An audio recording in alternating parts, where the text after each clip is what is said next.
लिए था तलवार, सामने खम्भा था, बोले इसमें भी है। बोले प्रहलाद जी महाराज इतने बड़े भक्त हैं, ठाकुर जी के प्रति इतना बड़ी दृढ़ता है। उन्होंने कहा इसमें भी है। हाथ में लिए था तलवार, बोले इसमें, बोले इसमें भी है। देखिए कभी निर्जीव खम्भे में थोड़ी भगवान रहते हैं, पर भगवान भक्त की वाणी को सत करने के लिए भगवान आज खम्भे से प्रकट हो गए। जनहित कार्य करऊं अतनी चाह, मोर स्वभाव सुभग रस सींचा। पिता बनावन जो चहे, पिता बनहु तेहि केर, गोदलिए चुंबन करऊं आनंद बिखरी घनेर। भगवान कहते हैं जो रिश्ता अच्छा लगे मैं वही बन जाता हूँ। जनहितकार, जो काम करवाना चाहो भगवान वो काम करने के लिए तैयार हो जाते हैं। कहते हैं मेरा बन जाए तो जो काम चाहो वही मैं करने के लिए तैयार हूँ। जनहित कार्य करऊं अतनी चाह, मोर स्वभाव सुभग रस सींचा। पिता बनावन जो चहे, पिता बनहु तेहि केर, गोद लिए चुंबन करऊं आनंद विखरी घनेर। भगवान आज भक्त की वाणी को सत करने के लिए खंभे से प्रकट हो गए। अभी निर्जीव खंभे में भगवान नहीं होते, पर आज भगवान जैसे हिरण्यकश्यप ने कहा तेरा परमात्मा इस खंभे में है, प्रहलाद जी ने डंकी के चोट में कह दिया मेरा परमात्मा इस खंभे में भी है पिताजी। उसी समय पर भगवान जैसे भक्त की हंसी उड़ाने के लिए हिरण्यकश्यप ने बड़ी तेजी से तलवार का प्रहार उसी खंभे में किया, तो परमात्मा उसी खंभे से अद्भुत रूप में प्रकट हो गए। नरसिंह भगवान की जय। भगवान के आने में प्रकट होने में देर नहीं, हमारे प्रकट करने में देर है। जैसे भगवान नरसिंह रूप में प्रकट हुए महाराज उसी समय पर हिरण्यकश्यप तमतमाया। भगवान ने कहा बहुत दिन तमतमाया, और उसी समय पर भगवान ने हिरण्यकश्यप को पकड़ा और पकड़ करके सीधे घर की देहली में ले गए। बोले ये बताओ तुमने कहा था कि घर के बाहर ना मरूं ना भीतर, ये बताओ कि घर के बाहर हो या भीतर। बोले महाराज न घर के बाहर हो ना भीतर। तुमने ये भी कहा था कि पृथ्वी में ना मरूं ना आकाश में, तो गोद में लेटा लिया। बोले पृथ्वी है या आकाश, बोले ना पृथ्वी है ना आकाश। तुमने ये कहा है दिन में मरूं ना दिन में मरूं ना रात में, तो शाम का वक्त है, बोले दिन है या रात, बोले ना दिन है ना रात।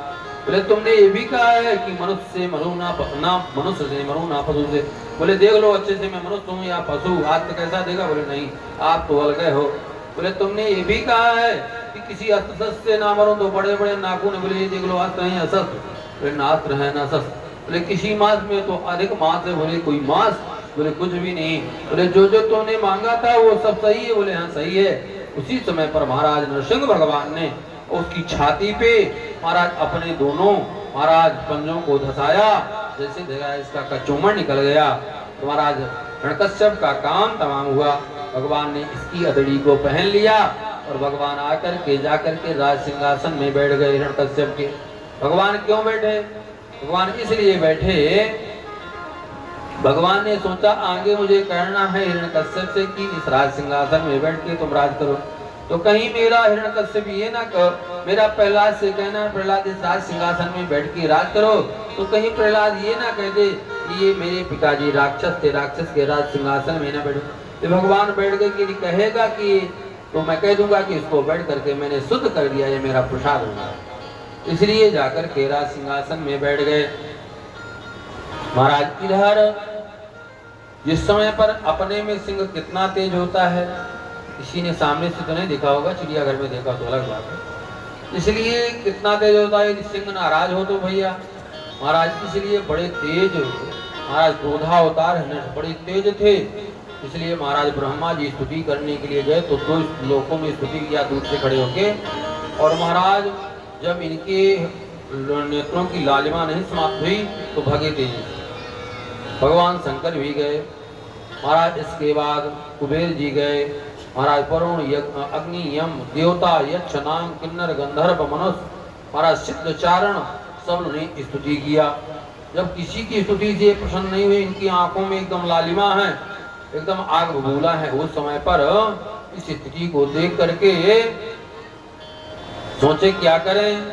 तो महाराज इस स्थिति को देख करके महाराज उसी समय पर महाराज ब्रह्मा जी ने कहा कि लक्ष्मी जी ये आपके स्वामी हैं और ये आपके पति हैं, स्वामी हैं। तो यदि पति नाराज हो तो पत्नी में कितना साहस होना चाहिए कि पति को मना ले। तो आप ही जाओ। लक्ष्मी जी जैसे स्वर्ण की थाली में आरती सजाया लेके गई तो महाराज उसी समय पर महाराज जैसे इन्होंने गर्जना किया तो लक्ष्मी जिसके ऊपर ज्यादा तुम गलत रूप किया जाती हो ना, उसकी बुद्धि बहुत जल्दी खराब होती है।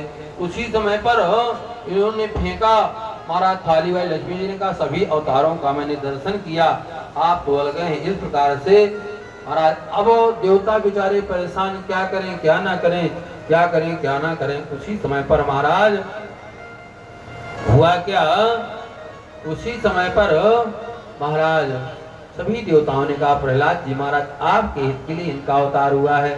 उस समय पर प्रहलाद जी महाराज बढ़िया सुंदर स्वर्ण की थाली में आरती महाराज प्रहलाद जी महाराज गए, जैसे हाथ जोड़ करके नरसिंह भगवान ने हृदय से लगाया, गोद में लिटा लिया।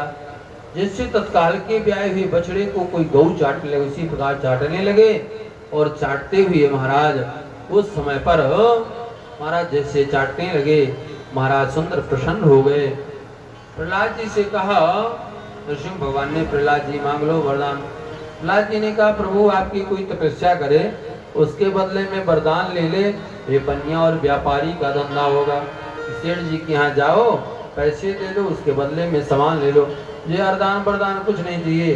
भगवान का जो मुझसे मांगता है उसको मैं थोड़ी देता हूँ, जो नहीं मांगता उसको सब कुछ दे देता हूँ। भगवान ने कहा इस राज सिंहासन में बैठ करके कई हजार वर्ष तक राज करो, अंत में मेरे धाम को आना।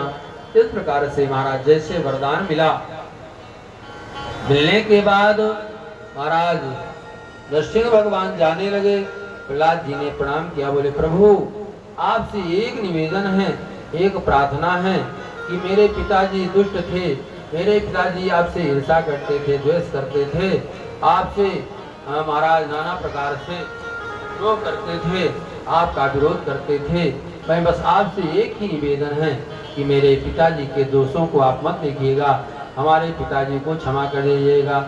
उस समय पर महाराज नरसिंह भगवान ने कहा क्या कहते हो भक्त प्रहलाद, जिस कुल में तुम जैसा धर्मात्मा बेटा पैदा हो जाता है उसके पिता की क्या बात, उसके महाराज आने वाली 7 पीढ़ी पूर्व की 7 मात कुल 7 पितृकुल 7 से जुड़ी हुई 21 पीढ़ियों का उद्धार हो जाता है।